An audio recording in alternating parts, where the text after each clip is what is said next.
Tonight is going to be all about warnings. Now, you and I, we see warnings all the time, all right? Some of you have been warned by your parents to stop beating on your brother or sister, maybe to stop lying, all right? We get warned all the time. You go down roads and you see signs, that are warning you of something that could take place. Like, you always feel comfortable, maybe some of you guys have been out of the state of Texas or maybe more out west where you see signs for like falling rocks, That's scary. You're going around a ridge and you're in this like little 2-lane road and there's a sign that says, warning, falling rock. It could happen anytime, so not very comforting. Or you could be like myself, who, when driving through a neighborhood, 17 years old, with two of his friends at about 12:30 in the morning, saw a deaf child at play sign and decided we needed that. Okay, so, I know, I'm just a horrible person, I mean, the warning, right? The warning is there to let cars coming by know that, there's someone out there that can't hear you, coming. Which is key for a lot of us who play in the street, whether it's football, basketball, roller skating, laying down, whatever, it was key to know when a car was coming, So, we weren't very nice people taking that, but it just felt right at the time, until the cop caught us. So, that was not a whole lot of fun, but the warning is there to kind of let us know that something could happen if you don't heed what the sign says. Now, there are lots of warnings on products that are just kind of funny and maybe ironic and humorous, and just kind of going through life. So I picked up a few of these, and I just want to kind of show some of these to you guys. And these things are just kind of really weird and really random. All right. The first one is this. All right, toilet brush. All right. You can find on your toilet brush at Walmart a warning that says not to be used for personal hygiene. Like combing your hair, brushing your teeth. That's disgusting. All right, okay, next. A hair dryer, warning, do not use in shower. Anybody ever done that? And you're alive, liar. Okay, so here we go. Next one, we got some hair coloring. Do not use as an ice cream topping. No lie. You've done that, all right? You had auburn-colored poop. All right, that's what you tried. That's exactly what you tried. All right, okay, so here's the deal about warnings, too. You got to know, if these are on a product, that means someone was dumb enough to try them. Right, Kyle? That's what you think. And you know what The Rock says is good. All right, here we go. Next, Christmas lights for indoor or outdoor use only. I'm not sure there's another option there. All right, anyways, matches. Contents may catch on fire. All right, that's shocking, right? I mean, what do you want a match for? All right, hey, grab a match. We got to put out a fire. Sleeping pills may cause drowsiness. I mean, really? You're going to pop some pills, sleeping pills, and drive to California, all right? Who wants to go? For a good ride. All right, next. A blanket from Taiwan, my personal favorite because I wish harm on all cats, okay? Not to be used as protection from a tornado. Can you imagine you're in your house, tornado sirens going off and stuff, your mom's like, hey, no, guys, we need to get under the stairs. No, Mom, grab a blanket. Grab a blanket, Mom. You'll be fine, go sit under the oak tree, right?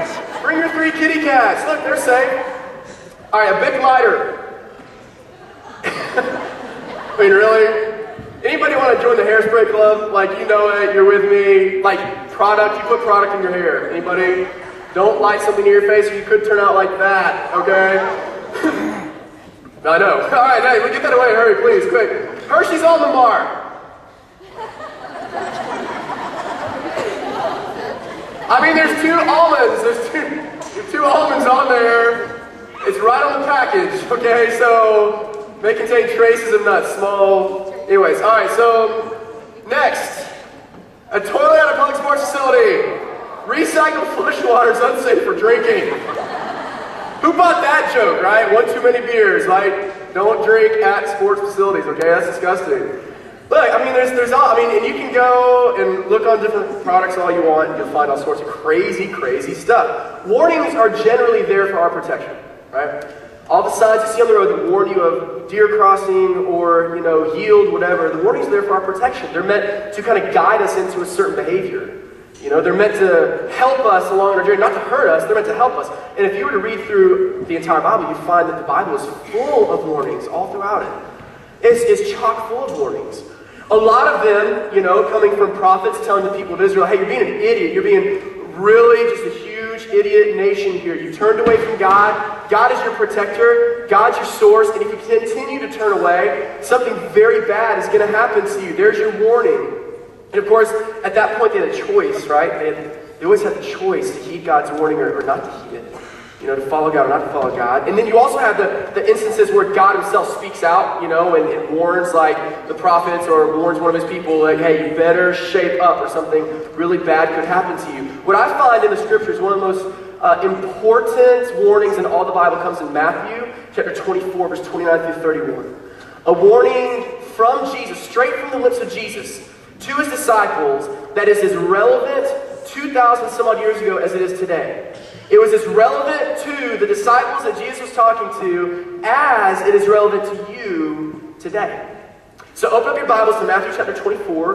We're going to read 29 through 31. And while you're opening up there, I'm going to give you guys a little context as to what's going on here, okay? I want to encourage you guys, bring your Bibles with you up here. The more familiar, you become with opening them and find the stuff, the more likely you are to read it outside of here. Okay, so if you need a Bible, come find me. I'll get you a Bible afterwards, all right? Or at some point, I'll go get you one. Matthew 24, verse 29 through 31. Okay, context.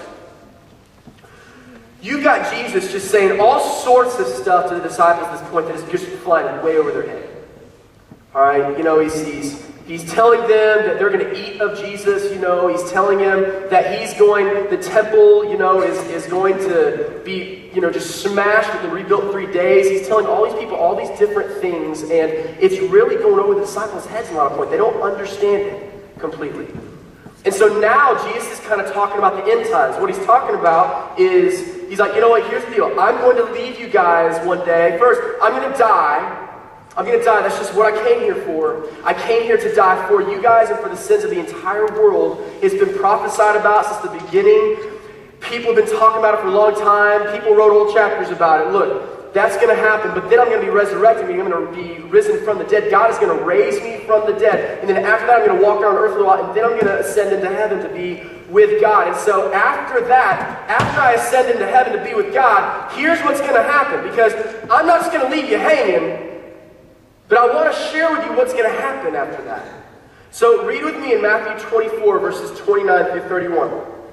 And here's where we wind up. Immediately after the tribulation of those days, the sun will be darkened, and the moon will not give its light, and the stars will fall from heaven, and the powers of the heavens will be shaken.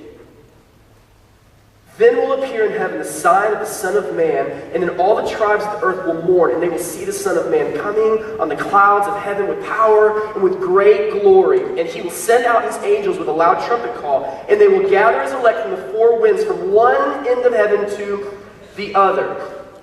Now this whole chapter is very significant, and we're going to hit different parts of it as we continue on through tonight, but that's the main crux of it. That's what he's giving an important message right here. It's a warning of sorts, and it's the same warning that I feel compelled to give you guys today, because the truth and the reality of your life and my life is this, is that there is an end game for us. There's a finality. There's the showstopper at the very end. And the reality is, as Jesus said all through his ministry here on earth, and as the disciples said after that as they went and wrote all these books, there's only one of two places you can go at the grand finale. You can either go to heaven and be with God one day, or you can go and spend an eternity separated from God with the devil in hell. And that's the reality of the world that you guys and I live in today. I mean, there's no getting around it. You know what we can do is we can come here and play church and goof off and have a good time and come here and feel good when we leave. I can give you a message where you feel really good when you leave. You can go out there and it was a real great motivational talk where you feel like, man, I need to be nice to people today. I need to be really nice to people. I don't need to talk about them behind their back. But the reality is while we can sit here and be nice and friendly and kind of feel good when we come to church and then leave church and goof off and have a good time and not pay attention and laugh at the people on stage, lead in worship and all that other stuff. The reality is we can do that. The reality is for you guys is that there is an end game.